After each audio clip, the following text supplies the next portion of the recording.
Hey everyone, it's Calvin, and today I'm going to be doing something that I've never really done before, but I've seen other people do recently on streams, and I thought it'd be really fun. As you can see, I'm very much into the wilderness kind of quarantine look right now. And of course, like, everything is kind of still pretty strange, but I thought this would be a really fun thing to do, a fun discussion point as well. But today we're going to be doing a tier making list, and this is a thing you can do online called Tier Maker. Now, Tier Maker is really cool because you can just make any tier of anything that you really want, or you can just use the kind of pre-existing ones.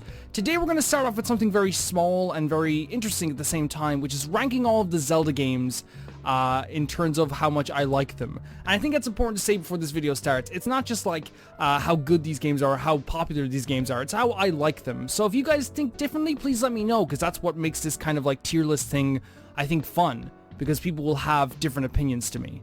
So, to start off, I have it right here in front of me. The thing is, I'm going to put a few games into the D list, and this isn't because they're bad. I'm going to put the Oracle games in the D list.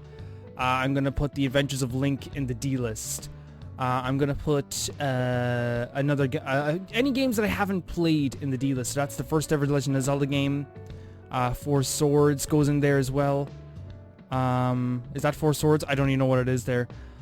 So yeah, I think we can pretty much like rank all these Zelda games. That's only fair that I don't like rank the games I've never played before, because that would be very kind of silly, even though I know that the Oracle games are like beloved by a lot of people. I'm going to start off right out the bat. I don't think there's any need to like beat around the bush. Let's put Skyward Sword in S. I know a lot of people might disagree with that. Skyward Sword to me though is my favorite Zelda game. Would be kind of silly to like not put it in the S section of this list. I think it would even get to the point that people would be kind of like, you know, like how we know you're going to put it there, so just put it there. And that's my favorite Zelda game. Beautiful story, beautiful characters, emotional story, and really fantastic music that honestly like carried me through that entire game. I loved it to death. After that, would I put anything else in S? I think so. I think I would put Twilight Princess here as well.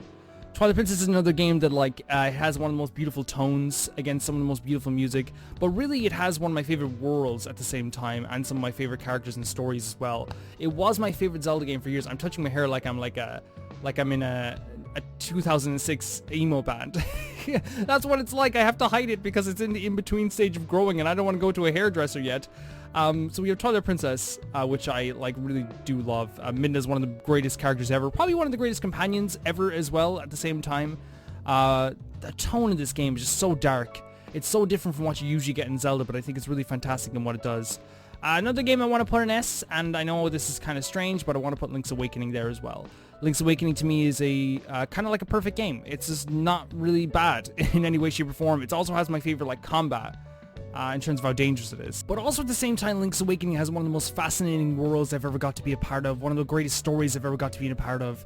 And like, I was surprised at how amazing this game was for a game that came out a year before I was born, which is 1994. Like, just a really superb Game Boy game. It really also made me want to go back and play a bunch of Game Boy games that I missed. Even though I had a Game Boy Color, I didn't have many games for it. I had like Pokemon and like a Bugs Bunny game. This is really a superb game. I think as well, it has some of the most interesting bosses and some of the coolest boss designs that like really transitioned well to the remake. And if the remake was here, I would put it in S as well. That's just my personal take. I would put a game that I haven't even finished into the A section. That's The Legend of Zelda: Link to the Past. It's a game that's really a big part of my childhood. Maybe that's a lot to do with it. But I think also at the same time with Link to the Past, it's just such a simple game because it works so well on every single level. Again, like, it has different vibes from every other Zelda game, and I think every Zelda game has different vibes, but this definitely has that really special vibe that feels like it started. Like, even though there was games beforehand, even though there was a lot of more amazing games beforehand, in my opinion, The Legend of Zelda: Link to the Past, like, really, to me, started off The Legend of Zelda on its journey. At the same time also, again, I probably am judging this a little prematurely because I haven't actually beaten the Dark World or played through the Dark World, or the second half of the game, basically. But each dungeon in this game is so much fun to go through. And the reason why it's an A is because I know like this isn't like everyone's favorite game of the world, but to me it's not even my favorite game of the world. But Link to the Past surely does have those special vibes that honestly every time I think about it, I get really excited and I get really emotional. Okay, let's see what else we have here. We have Minish Cap. I would put in B. I put Minish Cap in B. The reason I put Minish Cap in B is because it's fantastic, but again, it wouldn't compare to the games in the top of the list for me personally. Minish Cap though is a really fantastic game with a really fantastic villain, a beautiful world, and honestly, like, really cool, like short story. It's not long, it's not gigantic. It has some of the coolest dungeons, like the dungeon in the sky, which is like, honestly, if you haven't seen it, you should really play this game. It's a really cool dungeon, but again, even though it hit me emotionally, it doesn't hit me as emotionally as the top 3 games here. Speaking of emotional highs, I will also put Spirit Tracks in the S section. Oh my god. I was thinking about this, and like I thought about like games that I truly do love, and this game has my favorite Zelda, it has my favorite music from a lot of the Zelda games. Like, it doesn't have my favorite music overall because Skyward Sword takes the cake completely on that, but with Spirit Tracks, it has some of the best music, it has some of the best characters, it has some, like, again, a lot of people didn't really like the train, I get that completely, but I love the idea of a different way of traversing the land, and you could tell that they were kind of trying to go for a different way of, like, getting around each time. I have a feeling that if this did way better than it did, which it did amazing, but if it did way better than it did, I think they would be like going along with the formula of like, well, what does he ride around in next? What's the next thing? I also like the idea that it's basically like a sequel to the other 2 games, like Phantom Hourglass and Wind Waker, which again are another few fantastic games that we haven't ranked yet, which is strange, which is very strange. 2 games that I love dearly, but like, I think Spirit Tracks deserves to be here. I know it's not as popular as people would say, but to me, Spirit Tracks are not as good as people say, or people say it's not as good as I think it is. But I really found it to be really fun. I also think that the motion control, the kind of like stylus controls, at first were really rickety to get around, but I'd play through Phantom Hourglass, and honestly, if you can play through Phantom Hourglass, you can play through Spirit Tracks. And it was kind of nice to play a game in a different way. I never played in a game like that, and honestly, I'm no reason not to put an S, because I love it to death. To death. Let's take a look here as well. Okay, so we have... Okay, I'm moving this... I shouldn't move this list down. Okay. Let's put... Okay, let's put Wind Waker in A. The reason I'm putting in A and not an S, even though this game is another superb game, I mean, this is the Legend of Zelda series. It's a reason why I've gotten so crazy into this series. I feel like with Wind Waker, if you compare it to the top 4 games in this list, to me it's not as special. And again, I think the big difference between the top 3 of these games on this list appears that I've replayed 3 of these games, and I've recently played Spirit Tracks. It's been a long time since I played Wind Waker, so maybe my opinion will change when I eventually do replay it at some point, but right now, it just doesn't compare to the top games for me. But I will say with Wind Waker, again, A is pretty high. It's pretty high because of that beautiful world that you get to travel around in. I love the look of it. I think it's one of the prettiest games. If you talk about like prettiest games, I put it in my top 5 prettiest games of all time. It's gorgeous. Like even like on the GameCube, this game was so pretty. And again, it has some of the most fun character interactions, some of the funniest moments. I would say it's the funniest Zelda game, like by far. Like I think it's really funny. I think the character model of Link is fantastic. Tetra's amazing.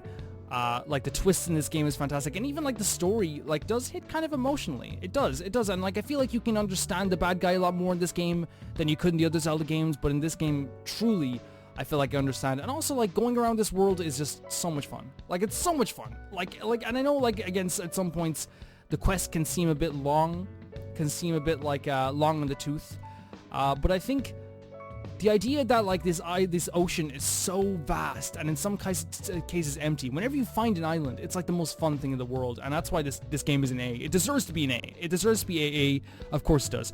Ocarina of Time. Holy crap. This game started like all the video games I love in the world. Like it is the reason why a lot of video games I love in the world exist, but I'm gonna put it in B. The reason why I'm putting... Oh, that kind of hurts. Should I put it in B? It's a really fantastic game. Let's put it in A. Oh, it's A or it's hovering between. It's hovering between A and B for me. Not because it's not fun. Oh, it's A. Like I recently replayed this game and got a whole new appreciation for it. Like it is mechanically like, you know, not as sound as the other games that I love on this list. But I think what it makes up for in it, it's like it being an older game, it makes up for completely in like vibes. Like this game's vibes are so fun to be in. Like it's hard not to play Ocarina of Time and feel like you're going on a grand adventure, and I feel like in Ocarina of Time in general, like I had so much fun playing this game the second time, more than I did the first time even. It really is a great introduction to the Zelda world and laid the foundation for Zelda's games to come, so I really feel like putting it in B, even though B's high, like B is great, like getting a B on a test, like I'd love that, but getting I think Ocarina of Time being an A needs to be there. Next we have Phantom Hourglass. Please don't shoot me, but this is the first game I'm gonna put in. It's hovering between C and B for me. I'm gonna put it in B. The reason I'm gonna put it in B is because of Linebeck and the interactions with Linebeck and Link, and all the characters in this game, really. I feel like this game gets a bad rap because the Temple of the Ocean King kind of sucks. You have to keep going back and back and back and back, and like every time it's kind of like not very interesting to go back. But I found it not to be too bad, and maybe that's because I was playing the game in 30-minute intervals. But I really do like this game a lot. I was emotional at the end of this game. I remember, and the same with Spirit Tracks. I remember at the end of this game being actually very sad that we're going to be ending this game. To me, it like scratched that Wind Waker itch because I played it after Wind Waker. So after Wind Waker, I was playing this game and like, I felt like it really gave me that like riding on the ocean sea vibes that are really needed. And honestly, it's a fun game, and it has good character development as well, which is a lot more than a lot of other games that are outside the Legend of Zelda series can actually say. It has good character development, in my opinion.